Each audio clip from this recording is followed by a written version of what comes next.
ಪ್ರವಾದಿ ಸಲ್ಲಲ್ಲಾಹು ಅಲೈಹಿ ವಸಲ್ಲಮರ ಸೌಂದರ್ಯದ ಬಗ್ಗೆ ಅಹ್ಮದ್ ರಜಾ ಖಾನ್ ಫಾಜಿಲ್ ಬರೇಲ್ವಿ ರಹಮತುಲ್ಲಾಹಿ ಅಲೈಹಿರವರು ಹೇಳ್ತಾರೆ, ಹುಜೂರ್ ಸಲ್ಲಲ್ಲಾಹು ಅಲೈಹಿ ವಸಲ್ಲಮ ತಂಗಳವರ ಪಾದಗಳನ್ನ ನೋಡುತ್ತಾ ನಿಲ್ಲುವ ಮನುಷ್ಯ ಇನ್ನಿತರ ಮುಖಗಳನ್ನ ನೋಡಲು ಬಯಸುವುದಿಲ್ಲ.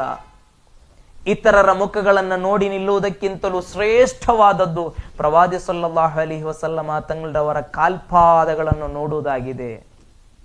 ಪ್ರವಾದಿ ಸಲ್ಲಲ್ಲಾಹು ಅಲೈಹಿ ವಸಲ್ಲಮರ ಕಾಲ್ಪಾದ ಅದೆಷ್ಟು ಸುಂದರವಾಗಿದೆ ಎಂದಾದರೆ ಹುಜೂರ್ ಸಲ್ಲಲ್ಲಾಹು ಅಲೈಹಿ ವಸಲ್ಲಮ ತಂಗಳವರ ಮುಖ ಅದೆಷ್ಟು ಮನೋಹರವಾಗಿ ರಮಣೀಯವಾಗಿ ಸುಂದರವಾಗಿದೆ ಅನ್ನುವುದನ್ನು ನಾವು ಅರ್ಥ ಮಾಡಿಕೊಳ್ಬೇಕು.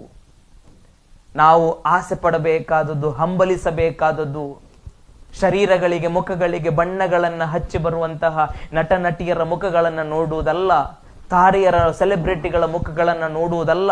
ನಮ್ಮ ಹಂಬಲ ಹುಜೂರ್ ಸಲ್ಲಲ್ಲಾಹು ಅಲೈಹಿ ವಸಲ್ಲಮರ ಸುಂದರವಾದ ಮುಖವನ್ನು ನೋಡುವ ಬಗೆಯಾಗಿರಬೇಕು.